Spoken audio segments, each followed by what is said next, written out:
Once upon a time, on the birthday of His Royal Majesty King Tackie Tawiah, he paid a visit to this premise that we stand on today. Acknowledging the sorry state of this school, he purposed in his heart to transform the image of this school into a model school that befits the Ghana state. The Mantse Tackie Tawiah, the first cluster of schools, is not merely a place of learning. It is the heart and soul of our community.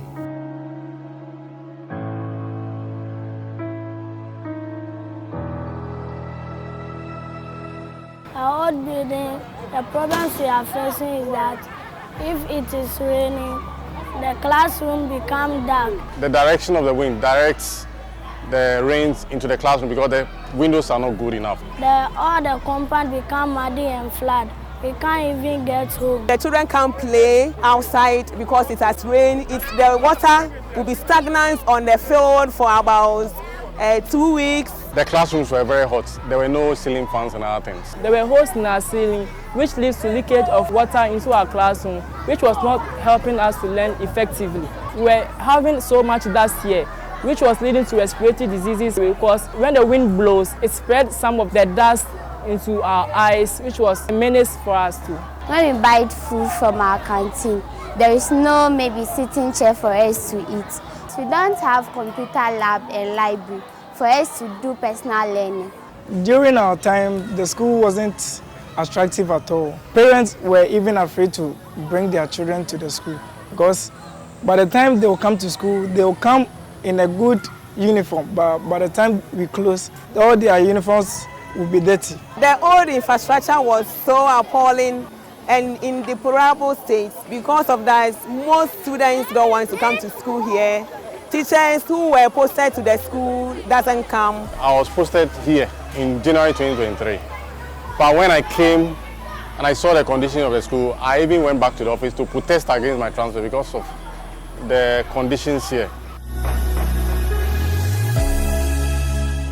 The idea of renovating the Mantse Tackie Tawiah, the first cluster of schools, arose during my 50th birthday celebration on the 2nd of August 2021. Instead of a lavish party, I chose to spend time with the children of our community. And it was during this visit alongside Nitete Ajabin and other chiefs, Nia Doto Tinto, the Paramount Chief of Sempe, Nia Bola, and others, Safwache Mankata, that I witnessed firsthand the deplorable state of the school. This moment deeply touched me, reaffirming my commitment to quality education. I vowed to transform the school into a beacon of hope and excellence for all children in Accra.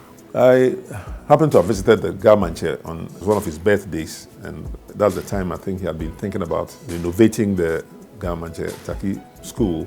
He requested me to join the committee that he was putting together to see to the renovation, and then offered to me the chairmanship of that committee. And then we started doing our work. We have had 50 meetings for the last 2 and more years to look at various aspects of the project. In 2023, the Mantse invited us to pay a visit. It seemed to us at that point that he had some proposals and needed to speak to us about how we can provide help. And so during that meeting, we invited them to submit proposal. We went to the school and we saw the state in which the school was. It was in a pretty hard, challenging setting. And so we started thinking about how we can help.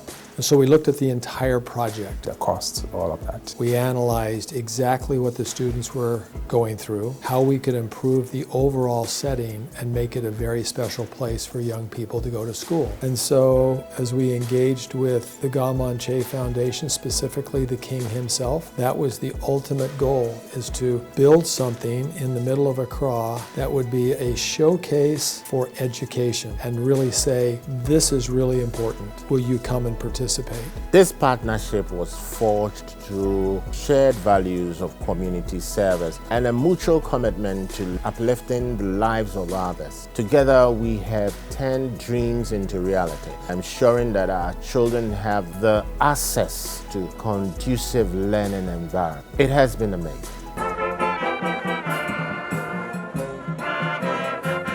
From the leadership of the Church of Jesus Christ of Latter-day Saints, we now unveil this bust in honor of you and your heritage and everyone who has ever been involved in this school, who is now involved in this school, and who will yet be involved in this school.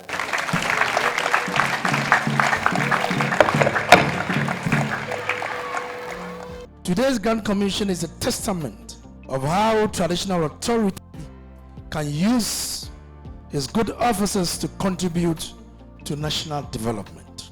I wish therefore to commend His Royal Majesty King Tackie Tawiah II, the President of the Ghana Traditional Council and Mantse, for showing this great leadership to partner the Church of Jesus Christ of Latter-day Saints to renovate the school and set to transform the educational landscape within the Ghana community. This is the most dramatic transformation of any school I have personally witnessed. Now we can all hold our heads up high, knowing that such an amazing transformation has happened here because of this investment. What you're seeing today is the fulfillment of that vision, working together with the Mantse Foundation. I'm very excited, particularly today, that we are seeing a new environment in this school because the whole setup has changed entirely. The refurbishment, I say, is the best. I even wish I could write my name back in the school because the school has become very beautiful. I can't even imagine what the young students are even thinking right now when they see that Tackie Tawiah II athletic field right now, and then to have the computer lab named after the king. I'm excited because they've made a renovation for us, so now we are comfortably to sit in the class and learn. I'm very happy that our school has been refurbished. And they've provided a big canteen place for us to feel comfortable when buying the food and eating the food. Now in the new buildings, we have library ICT labs that we can go and practice things and read more storybooks. And do other things. In addition to that, they've added this AstroTurf. Now they have the freedom to play when it is playtime. And all the classrooms, which used to be very hot, have been fitted with fans. It will affect teaching and learning. One, because teaching and learning resources has been provided for the children to use as they are being taught. And then the teachers too are going to use it to demonstrate and teach the children. It's not going to be abstract teaching. It's going to be an activity-based teaching. They have added a new washroom and good lights.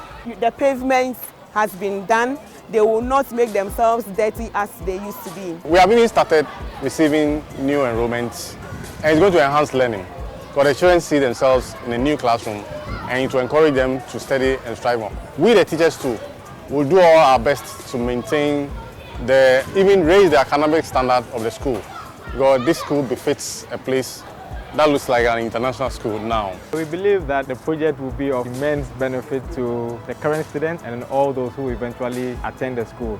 You realize that we are not only focusing even on education, but also an aspect for sport development, which is why an AstroTurf field was constructed. And then we had a 60-seater spectator stand. You also realize that we have an ICT center and a library. So in as much as we want to focus on education, we also want to develop the talent. All of these are geared to the fact that we want people to improve on their self-reliance.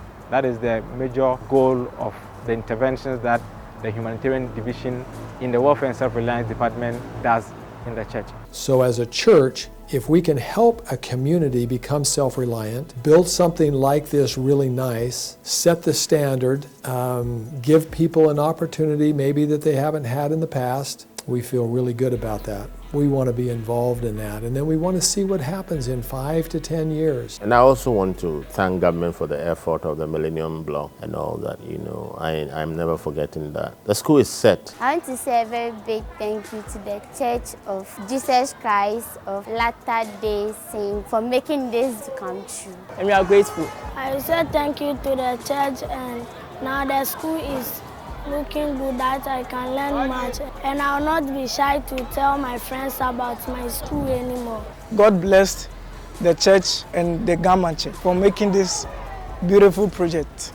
On behalf of my school, the head, teachers, and then non-teaching staff, we say a big thank you to the Church of Jesus Christ Latter-day Saints and to the Mantse and the Traditional Authority for providing us with this edifice and refurbishment. It's the best I've seen so far. For the Church of Jesus Christ of Latter-day Saints, we are so much grateful. This isn't just a one-time deal to say we're coming in here and doing this project and then we're gone. Now, that's not how we work in the Church of Jesus Christ of Latter-day Saints. We engage with people that we feel like can make significant positive impacts on community and then work with them. And that's what I think this is. It's of immense value to the Ghana state, and I believe that it will stay as a legacy for the Mantse to complement other chiefs.